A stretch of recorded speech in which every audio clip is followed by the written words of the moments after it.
പ്രഭാഷകന്റെ പുസ്തകം 40-ാം അധ്യായം. മനുഷ്യൻ്റെ ദയനീയാവസ്ഥ. ഓരോരുത്തർക്കും ധാരാളം ജോലി നിശ്ചയിക്കപ്പെട്ടിട്ടുണ്ട്. മാതാവിൻ്റെ ഉദരത്തിൽ നിന്ന് പുറപ്പെടുന്ന നിമിഷം മുതൽ സർവ്വരുടെയും മാതാവിൻ്റെ അടുത്തേക്ക് മടങ്ങുന്നവരെ ആദത്തിൻ്റെ സന്തതികളുടെ മേൽ ഭാരമുള്ള നുകം വയ്ക്കപ്പെട്ടിരിക്കുന്നു. അവരുടെ ഹൃദയചാഞ്ചല്യവും ഭയവും ഉത്കണ്ഠയും മരണദിനത്തെക്കുറിച്ചാണ്. വിശിഷ്ടമായ സിംഹാസനത്തിൽ ഉപവിഷ്ടനായ രാജാവ് മുതൽ പൊടിയും ചാരത്തിലും കഴിയുന്ന എളിയവൻ വരെ,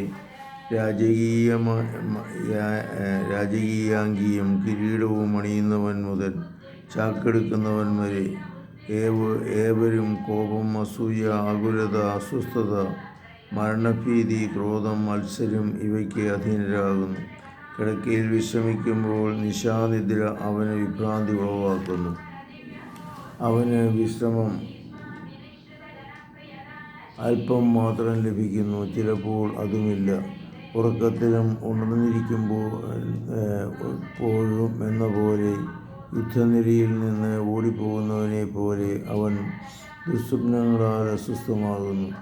രക്ഷയോടടുക്കുമ്പോൾ അവൻ ഞെട്ടിയുണരുകയും ദുസ്വപ്നങ്ങളാണെന്ന് അറിയുമ്പോൾ വിസ്മയിക്കുകയും ചെയ്യുന്നു. എല്ലാ ജീവികൾക്കും, മനുഷ്യർക്കും, മൃഗങ്ങൾക്കും, പാപികൾക്ക് 7 ഇരട്ടിയും മരണവും രക്തച്ചൊരിച്ചിലും കലഹവും വാളും ആപത്തും ക്ഷാമവും പീഡനവും മഹാമാരിയും വന്നു ചേരുന്നു. ഇവയെല്ലാം സൃഷ്ടിക്കപ്പെട്ടത് ദുഷ്ടർക്ക് വേണ്ടിയാണ്. അവർ നിമിത്തവും ജലപ്രളയം ഉണ്ടായി. മണ്ണിൽ നിന്ന് വന്നതും മണ്ണിലേക്ക്, ജലത്തിൽ നിന്ന് വന്നതും ജലാശയത്തിലേക്ക് മടങ്ങുന്നു. കൈക്കൂലിയും അനീതിയും നിർമ്മാർജ്ജനം ചെയ്യപ്പെടും. വിശ്വസ്തത എന്നേക്കും നിലനിൽക്കും. അനീതി പ്രവർത്തിക്കുന്നവൻ്റെ സമ്പത്ത് കുത്തിയൊഴുകുന്നത് പോലെ പെട്ടെന്ന് അപ്രത്യക്ഷമാകും. ഭയാനകമായ ഇടിമുഴക്കം പോലെ തകർന്നു പോകും.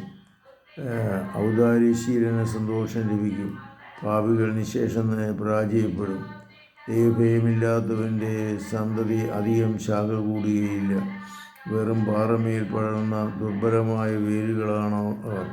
ജലാശയ തീരത്തിലോ നദീതീരത്തിലോ വളരുന്ന ഞാങ്ങണ പുല്ലിനേക്കാൾ വേഗത്തിൽ പിഴുതെടുക്കും. കാരണം അനുഗ്രഹത്തിൻ്റെ ആരാമം പോലെയാണ്. ദാനധർമ്മം എന്നേക്കും നിലകൊള്ളുന്നു.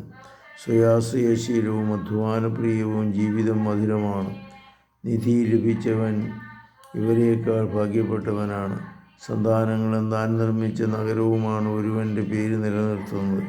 നിഷ്കളങ്കയായ ഭാര്യ ഇവ രണ്ടിനേക്കാൾ വിലമതിക്കപ്പെടുന്നു.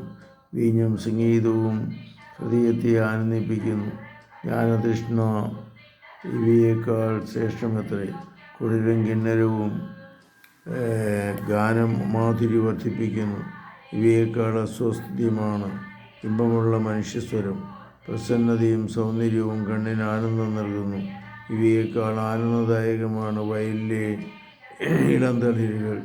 സുഹൃത്തോ സഹചാരിയോ എപ്പോഴും സ്വാഗതാർഹനാണ്. എന്നാൽ ഭാര്യ ഭർത്താക്കന്മാരുടെ സന്ദർശനം ഇവയേക്കാൾ ഹൃദ്യമാണ്. സഹോദരനും സഹായകരും വിഷമസന്ധികളിൽ ഉപകരിക്കുന്നു. ദാനധർമ്മം ഇവയേക്കാൾ സുരക്ഷിതമായ അഭയമാണ്. സ്വർണവും വെള്ളിയും പാപങ്ങളെ ഉറപ്പിച്ച് നിർത്തുന്നു. സതുപദേശം ഇവയേക്കാൾ ശ്രേഷ്ഠമായതാണ്. ധനവും ബലവും ഹൃദയത്തെ ഉത്തേജിപ്പിക്കുന്നു. ദൈവഭക്തി ഇവയേക്കാൾ അഭികാമ്യമാണ്. അതുവഴി ഇഷ്ടമുണ്ടാകുന്നില്ല. ദൈവഭക്തന് അന്യസഹായം തേടേണ്ടതില്ല. ദൈവഭക്തി അനുഗ്രഹത്തിൻ്റെ ആരാമം പോലെയാണ്. അത് ഏത് മഹത്വത്തേക്കാൾ നന്നായി അത് മനുഷ്യനെ ആവരണം ചെയ്യുന്നു. മകനെ ഭിക്ഷുവിനെ പോലെ ജീവിക്കരുത്. ഭിക്ഷാടകരേക്കാൾ മരണമാണ് ഭേദം. ഒരുവൻ മറ്റൊരുവൻ്റെ ഭക്ഷണമേശയിൽ ആശ്രയിച്ചാൽ അവൻ്റെ അസ്തിത്വം ജീവിതമെന്ന പേരിന് യോഗ്യമല്ല.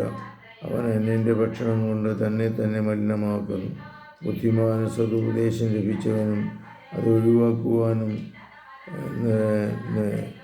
നിർലജ്ജൻ്റെ നാവിന് ഭിക്ഷാടനം മധുരമെങ്കിലും അവൻ്റെ ഉദരത്തിൽ അഗ്നി ജ്വലിക്കുകയാണ്. കർത്താവേ, അനുഗ്രഹിക്കണമേ. പരിശുദ്ധ പരമദിവ്യകാരുണ്യത്തിന് നേരവും ആരാധനയും സ്തുതിയും പുകഴ്ചയും ഉണ്ടായിരിക്കും ഈശ്വംശിയായിരിക്കും സ്തുതിയായിരിക്കട്ടെ.